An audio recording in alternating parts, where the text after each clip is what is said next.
Voyons maintenant les critères d'admissibilité au programme de techniques policières autochtones.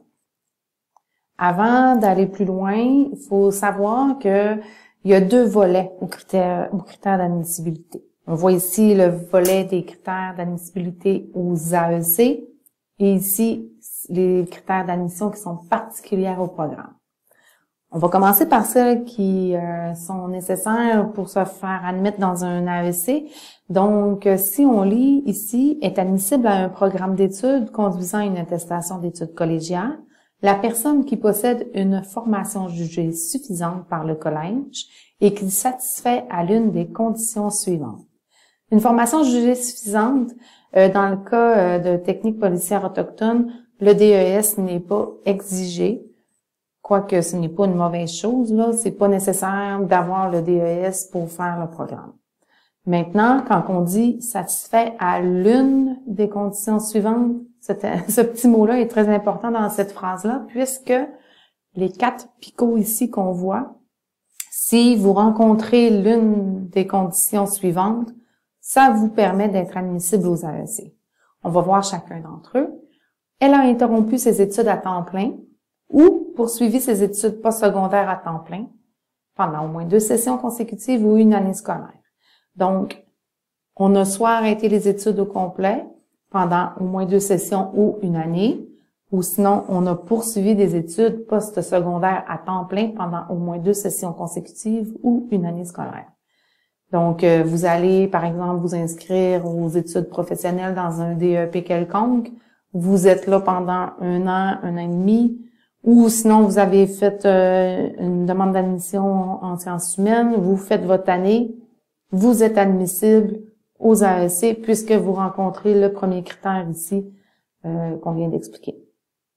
Ça peut être aussi que vous êtes visé par une entente conclue entre le collège et un employeur. Ça ici, c'est ce qu'on a déjà parlé, la lettre d'embauche, la promesse d'embauche d'une communauté autochtone qui nous est adressée, donc, et qui dit que si vous êtes admis à notre programme et que vous réussissez et que vous êtes diplômé, la communauté s'engage à vous embaucher après votre diplomation. Donc, ce critère-là est applicable pour techniques policières autochtones. Maintenant, on a la troisième condition qui est, elle a interrompu ses études à temps plein pendant une session et a poursuivi ses études postsecondaires à temps plein pendant une session. Tantôt, on parlait d'1 an, tu sais, faire un an d'études postsecondaires ou 1 an d'arrêt. Ici, on parle de demi-année. Donc, vous avez pendant 6 mois arrêté l'étude et l'autre 6 mois, vous êtes inscrit dans une étude postsecondaire, donc le professionnel ou le collégial.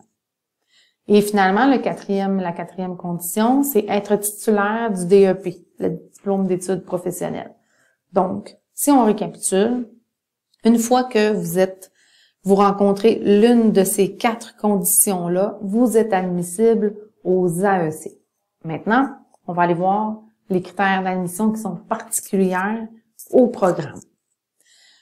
Il faut bien sûr être inscrit au registre des Indiens. Donc, il faut posséder la carte de statut d'Indien. Il faut aussi obtenir une attestation de vérification des antécédents criminels, ce qu'on appelle aussi parfois le certificat de bonne conduite. Toutefois, il est important de spécifier que l'attestation de vérification des antécédents criminels, on accepte seulement celles qui proviennent d'Identité Québec ou de Commissionnaire Canada. Les 2 organisations vous permettent d'en faire la demande de cette attestation-là en ligne. C'est un formulaire qu'il faut remplir. Il y a des frais qui sont associés à ça. Donc, on parle environ de 50 ou 60 $. Là, ça dépend de l'organisation avec qui vous allez faire affaire. Ils ont des tarifs différents. Sur notre site Internet, on a mis les liens pour aller chercher ce formulaire-là en ligne pour avoir l'attestation. Vous comprendrez que pour devenir policier, il faut avoir aucun antécédent judiciaire.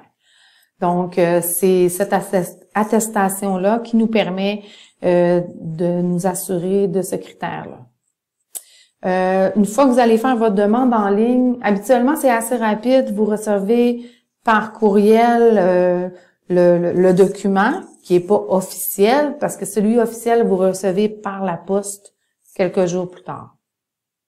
Finalement, on a aussi un processus de sélection, une entrevue, un test de français et des tests d'aptitude physique. Par ce processus-là, on veut s'assurer que vous avez le potentiel de devenir un policier ou une policière. Le français, pourquoi qu'on va le tester? C'est parce que on a beaucoup de rédaction de rapports.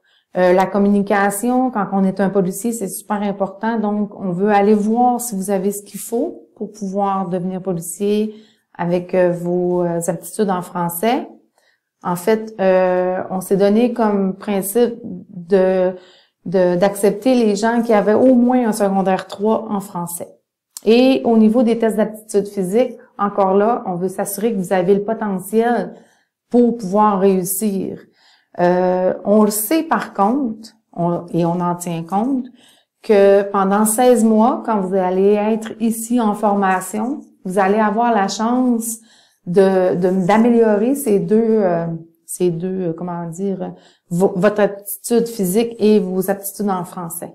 Il y a tout ce qu'il faut ici pour vous aider, puis vous pouvez en faire la demande. Donc ça, on en tient compte. On le sait que pendant votre formation, vous allez avoir des cours d'éducation physique, des cours de combat, etc. Donc, ça va vous aider à améliorer votre forme physique. On veut pas nécessairement que vous soyez athlète quand vous arrivez pour faire vos tests, mais on veut voir que vous allez être capable de réussir, par exemple, les tests physiques qui vont vous être demandés à Nicolette après votre diplomation chez nous.